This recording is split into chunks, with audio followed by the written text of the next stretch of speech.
And I believe that if you're so passionate about what you do, don't look at what everyone else is doing, but just focus on what you want to do to keep moving forward, even though your situation, around your home or whatever, may not be in alignment or in unity with what you want to do.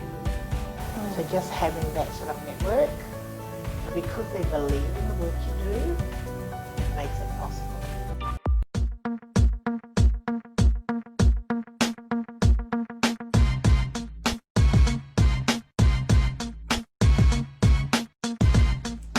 The glitz and glam is the fame, but it's the work backstage that makes the game. I'm Crystel and Fayee Peni, your host.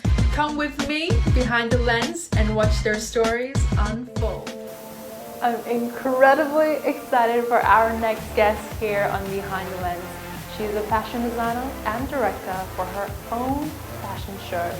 And she's also gone around to be teaching in various locations, not just in Australia, but also overseas, for some emerging, inspiring fashion designers to teach them some skills. Please welcome onto Behind the Lens, Fayee Peni. And today you have Pacific International Runway. Yes. You've been teaching in Australia, probably been in a few other places. Yes. You have some magazines here out for you, so you've been doing really well. Now, when you went on to start showcasing your collections onto runway and having your own show, how did you get started into having your own show? What made you want to have your own show? Well, that all started in 2015.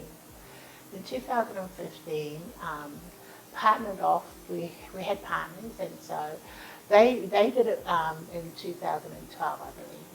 And they did it more towards their area. So we came together and we did our show in 2015. And I knew that we needed to bring it out to where it mattered. As a business person? Yeah. As a business person, because for me it was to be able to let people see that, us as, not just as Pacific Islanders, but as true designers, that we're more than capable in showing our brand out there to the mainstream. So we needed to push it out to where it mattered into the mainstream so that they would acknowledge and see. So although it was quite costly to put, shows together and everything, but it was, how should I put it, it was a thing that I knew that we had to do in order for them to recognize, because they look at me and they think, oh yeah, she's a designer, she designs those, those moos, what we call, the Hawaiian moos, and that's what they would normally always look at me as being, because they looked at me as an islander woman, but not as a designer. Oh. And it's only until that they see my collection, they go, what the heck? And I love it. Like I said, I've always loved challenges. That and when was I a take on, challenge for you. and when I take on the challenges, I take them on to win. Because I know what I'm good at, and it's a gift that has been given to me, and it is a gift that I need to share. And if I'm able to teach others, to share that very same essence of, being great at what you've been given and utilizing it, why not? And being able to share it with other people. Yes. Now, when it came about to having your own show and people, you mentioned, looking at you as an islander woman instead of fashion designer, do you feel like that's changed now? Look, those that don't know me will still have that same, I can't change everyone, but I look forward to showing people what I'm good at, and what I can do. No different than how I'm helping a lot of other designers to be acknowledged, especially with a lot of the designers from the Pacific. Wow, they are phenomenal. And you know what? If they were given the opportunity that has been given to me in regard to learning more about the fashion industry, being trained in that way, I can honestly say this: all the other designers look out. Because when they get that knowledge and know how to, know how to express and know how to read you know, certain forecast and everything, and fully understand what the fashion industry out there is all about, nothing would stop them from absolutely soaring out, you know, because I believe that a lot of our Pacific designers are fabulous. You know, we know creativity, we know how to do it. The only thing is, how can they implement it into turning it into a sustainable business, into being a business side of things. You know, once they get that, there's no stopping them from doing really well, even in the European market, the international market. And that's the goal. And this is why, the mainstream. which is the reason why we're the platform for Pacific International Runway, is giving them that platform, you know, to be able to show to the world what they're made of and the sort of designs that they come out with and everything. It is phenomenal what I'm seeing lately.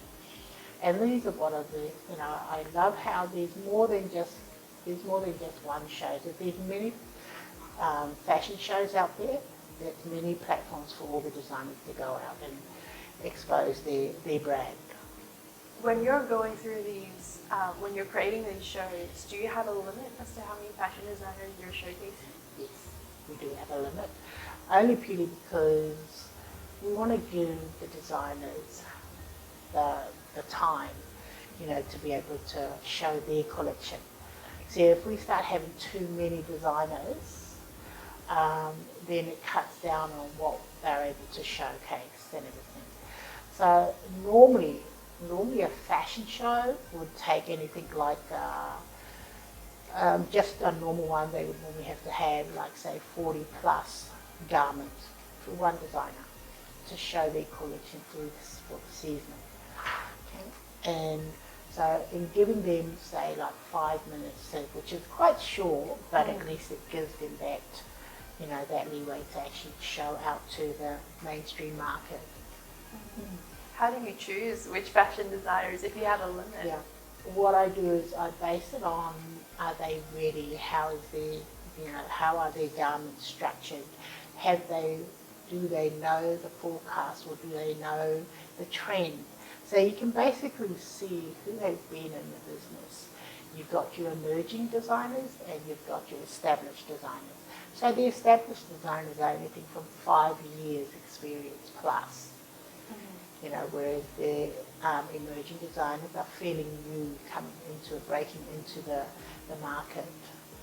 That's really interesting. How were you able to find that balance? Because obviously you have those who are fully experienced, and you also mentioned before that you like to give those who are just emerging that platform to showcase. How are you balancing that? Is it 50-50? No, not 50. So what we do is we actually, we'll have more of the established, and probably a quarter of it will be the emerging designers. You know, only because a lot of the people that will come to your show will be either, the buyers, or, people that have small businesses. So they're coming to see, what are these designers going to be able to give them. So that's the reason why you have to, because it's a business. At the end of the day, it is a business. The show is a Being business. a designer, it's our livelihood. So it's not about just having a show, just coming and showing your garments just for that 1 year, that's it, we don't hear from you. It's really all about having that platform for the designers that are serious about being designers and that are wanting to, because at the end of the day, it's their income.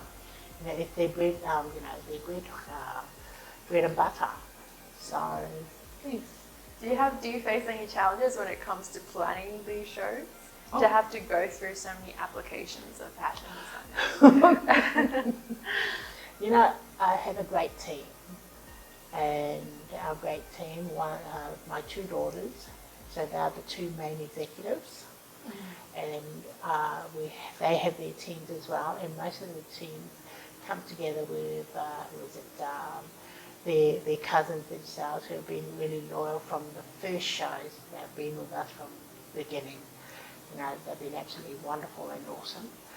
And when we first started, it was more, you know, bringing in their time to help establish the show and everything. It has been hard. It hasn't been. A lot of people think that, oh wow, look at these shows and all that things that, you know, but not realizing that every cent we have gets poured back into giving that caliber of a show. You know, some of these shows, they would start from 85,000 upwards just to put on, if not over 100,000. Look, most of the fashion designers, it's in the millions. Those are the big fashion shows and all that stuff. So in order to keep that caliber up there and have that sort of a platform for the fashion designers, you know, it's worthwhile because they're coming from overseas, you know, and it's like, you know, you come and then there's nothing, you know, they come and they've spent all this money to put in a collection. Putting a collection together is quite costly itself. And then the airfares and all that sort of stuff, it's all costly. You know, it all comes down to the amount of money that they can afford to spend. And especially our Pacific Island designers and all that, you know, trying to make that breakthrough. We do get a lot of support and sponsors, major sponsors, and also with the, you know, a lot of our, like the Samoan government, PNG, there's a lot of them, you know, that come on board because they can see the potential. And giving other people a platform and you kind of seeing your vision to put it into the mainstream and give people that resource to showcase themselves. I also just wanted to go back earlier, speaking of resources, you mentioned that fashion designers in the Pacific who don't have the access to the resources or education necessary to become successful. Yeah. Why is that? Well, fashion in the Pacific, the fashion training or fashion education is not included in the curriculum of education in the Pacific. Okay? And as I said, purely because it's not the first option that everyone would go for as a career. And it is quite costly to run as well. So a lot of the Pacific Islands do not have access, you know, to the tools that are needed To create a business. To actually get the training, the education in fashion design, because it's quite costly when it comes to, like, we have specific pens that are the same colour as your, you know, colour palette in regards to the paints that are used on fabric. So when we have these specific pens, which can cost anything from, for one pen would cost anything from $20 to $30 a pen. And that's because those particular pens are the exact colour palette of the paints that are used on the fabrics. So when we design with those pens, we know exactly to go to the printers and tell them, well, this is the colour, blah, blah, blah. Okay? So you can imagine trying to have those sort of pens in the Pacific. And with the income that you have in the Pacific, or, you know, finance-wise, it doesn't match. So when I started training in the Pacific, I would go over and I would look and see what is available for them. You know, so I would do it towards what they can, as long as it's close as, see, digital printing or sublimation printing is not widely known in the Pacific. Yes, in Fiji, now in Solomon Islands, now in Papua, very little in Samoa, but this is why, you know, for anyone that wants to go and do fashion training or whatever in there, they need to go and see first what is applicable to them, what can they afford, what can they find there in the islands, as opposed to what we can find here. See, here we can just go to the store and get it. Over there, no. So this is why when I took, you know, my teaching and, you know, to the islands and all that stuff, it was to see what could they get there as opposed to what we could get here. So it's teaching them to identify what's around them and utilize it for their benefit. But still understand when they're wanting to break out into mainstream market, like for instance New Zealand, America, Australia, then if they were serious about that and trying to get their brand in, then they needed to understand forecasting and trends and things like that. When you're doing these trainings and going around to different places, what are some of the common things you encounter? Are they unsure of becoming a fashion designer? Are they just trying it out, or are they really fully passionate about it? You get it on all levels. So you get those, whether it's going to be feasible for them, it's going to be doable for them. Now in Samoa, and I've always used Samoa as an example, Samoa, I would say, has to be one of the richest countries when it comes to knowing, how to design, their prints onto fabric and everything. And one of the easiest methods that they've done, which I took over to Papua New Guinea, and that was stencil printing. Okay. Which is what here in Australia or New Zealand, this is what we teach our kids. We, teach them how to use stencils or do stencils to do prints. Yeah. So Samoa had been doing it for many years by using X-ray papers from doctors. Really? I love it. They would use X-ray papers, go to the doctors, get X-ray papers, cut out their design and everything, and they've become so good at it. Freehand cutting stencils, they've become absolutely awesome. And this is how they would print a two-piece fabric. And if you go to Samoa, straight away in your face, you've got all these different, what we call lava or sarongs, and the beautiful prints that they've done, and they sell them, and they've turned it into a sustainable wage, which has just become so phenomenal. So I took that, that whole setup to PNG. But mind you, everyone in the islands know how to draw. They do know how to draw. It's not something that, they've just learned. No.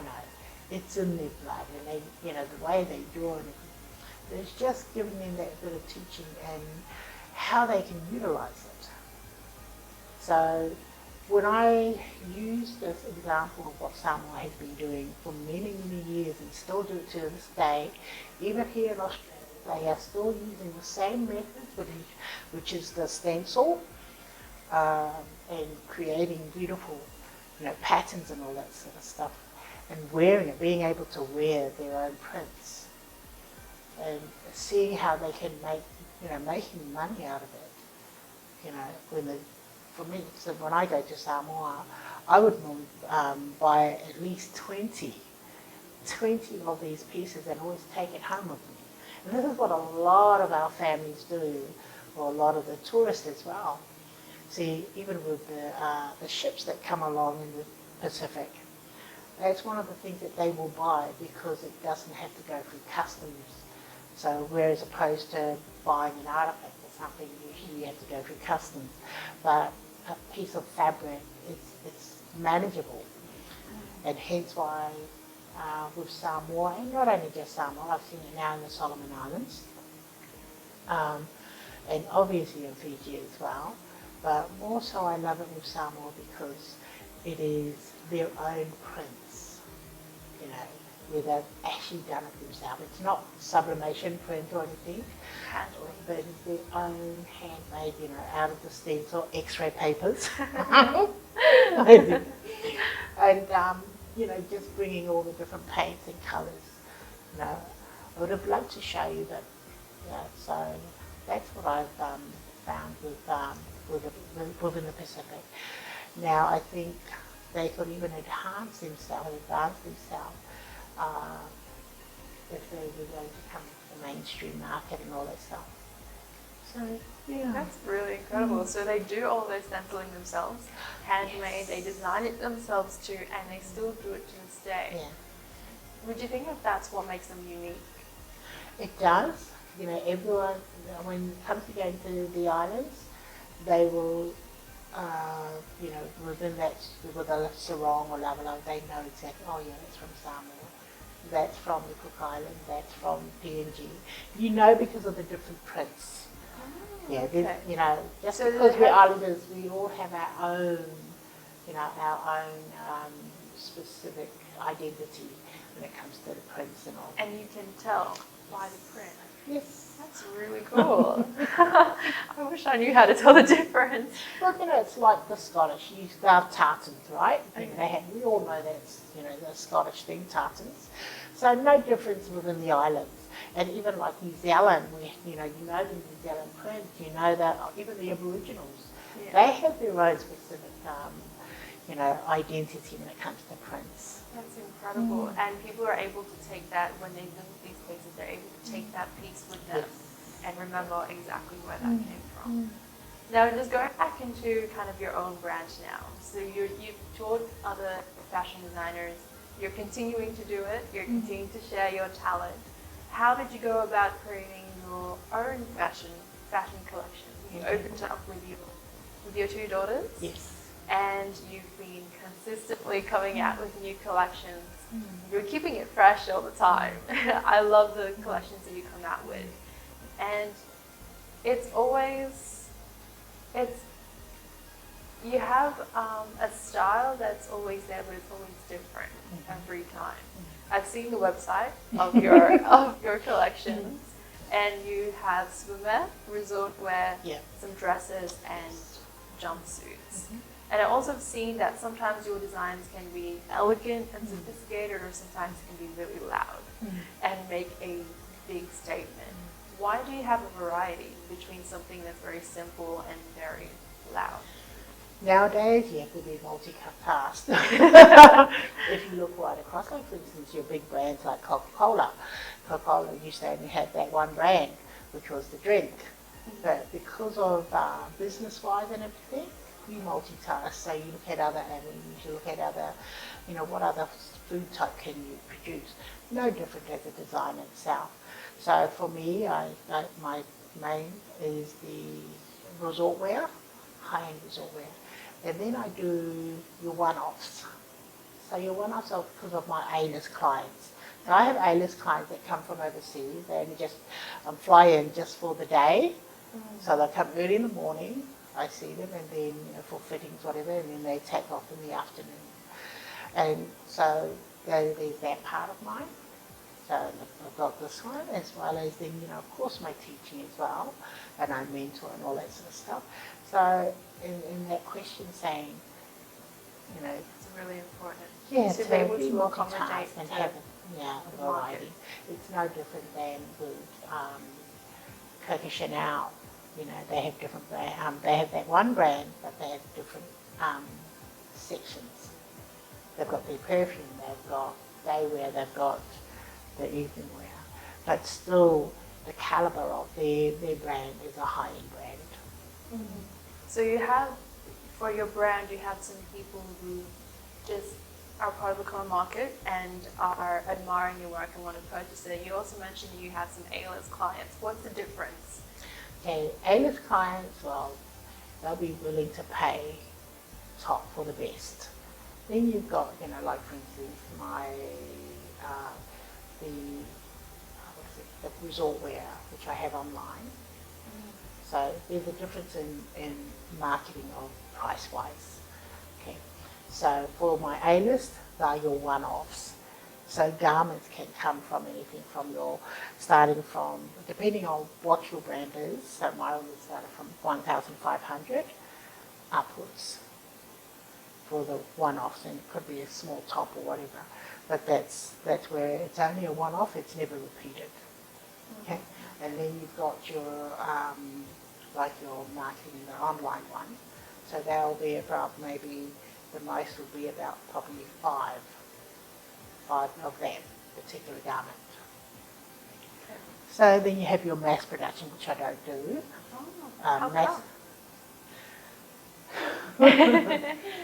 Mass production, I think my line has always been within these two areas. Nothing wrong with it. I think I have a friend that did the same school, went to the same school as I did, and she was not good at drawing or anything, but she mass produced. She's a massive, huge millionaire. So, and that's in mass production. And you get that. It's like no difference with Nike, with the Nike program and all that stuff, where theirs is mass production. So, and they make their, through mass production. So they cater for a certain area or certain clientele or market. With the difference between mass production and what you're doing, do you feel like if you were to go into mass production, your style would change? When you're seeing what's happening nowadays with the high-end brands and all that, and being, they're being produced fake ones. Oh yeah. The difference. But it's like only those that know that brand can see the difference between a fake brand and an original. So for me, it's no, I don't, it's not something that I wanted to go into mass production. I'm quite happy with the areas that I'm in. You're able to keep it unique as well. Yes. For being able to limit it. Sometimes I would see your pieces and it would be rare to find too many people wearing the same thing. Everyone's unique in their own way. Now, with the A-list clients that you have, how long does it usually take to do your one-off pieces? So for it all depends. It's all different. Some may be a wedding gown, or some may be. You do wedding gowns as well. Yes. That's incredible. Yeah, I do wedding gowns and all that, and like I said, just for your, the one-off ones. Yeah. And I would need at least 3 to 4 months prior. Prior to that actual day of delivering it. And this is just, because it depends on what sort of style and design or what's been implemented into the gown itself, how much work is going into it, or because sometimes I also hand print myself. So even hand printing and all that, or 3D types of fabrics and all that. So there's a lot of things that goes into that particular design depending on what the client wants, and it all varies from time to time. Do you think it's more exciting to do those one-off pieces? Oh, I enjoy it. I enjoy it. And just given with what I do now, it's having to try and, like I've got this wedding to prepare, even that, it's a one-off gown as well. But is it going to happen? Hopefully for the client that it does. Hopefully, fingers crossed. Yeah, we've had actually five weddings that have been cancelled. Put back to next year. So how has that affected you? Has it affected you at all? No, not really. Because of the fact that I've multitasked myself. Yeah.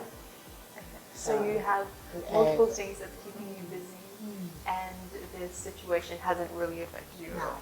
No. So is this the reason why you feel like it's important to multitask and cases like this? In this day and age, I think you need to.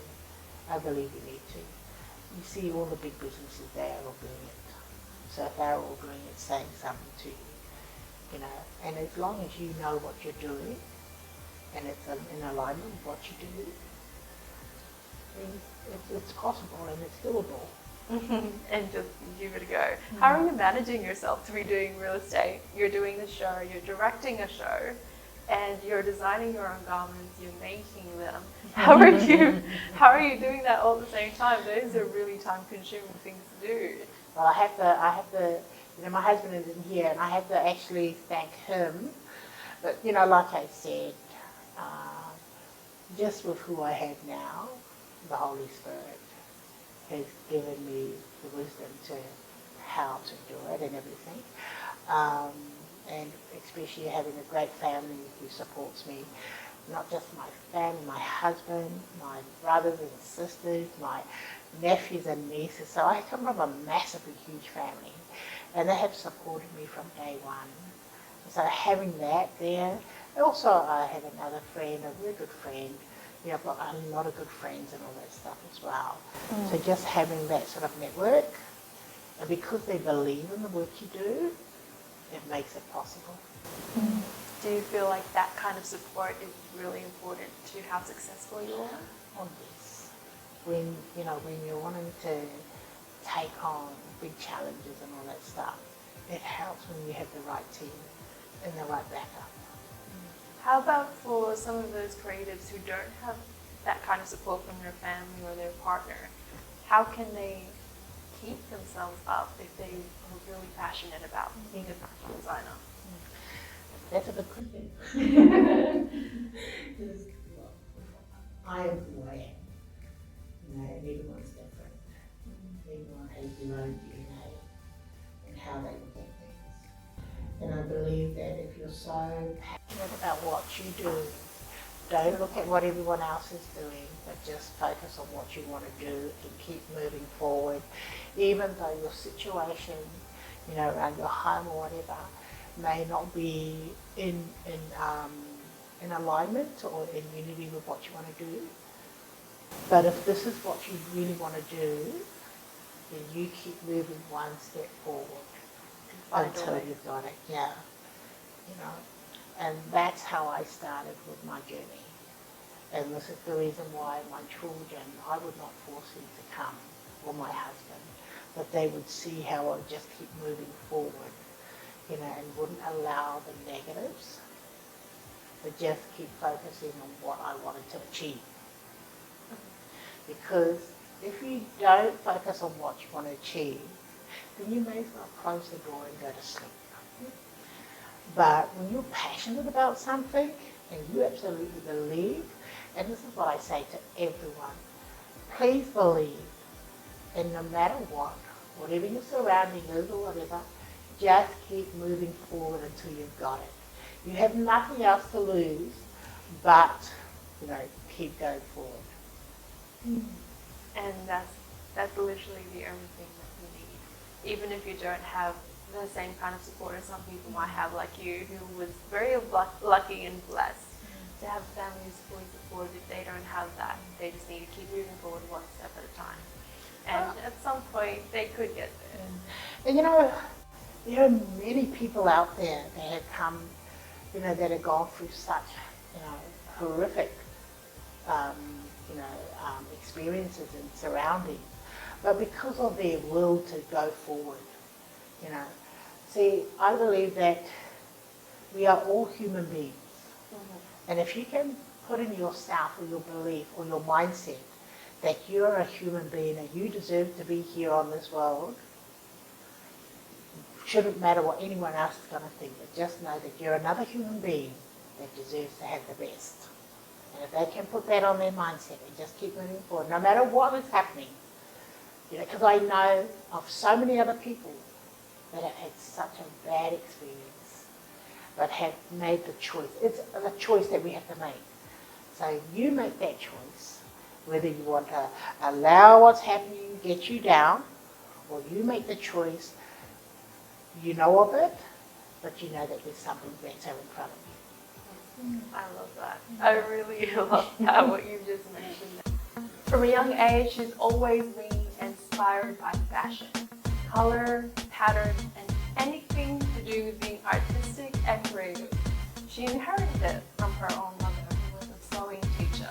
And from there, she's always worked on improving and pushing beyond her comfort zone to improve her designs and hopefully bring it to the mainstream.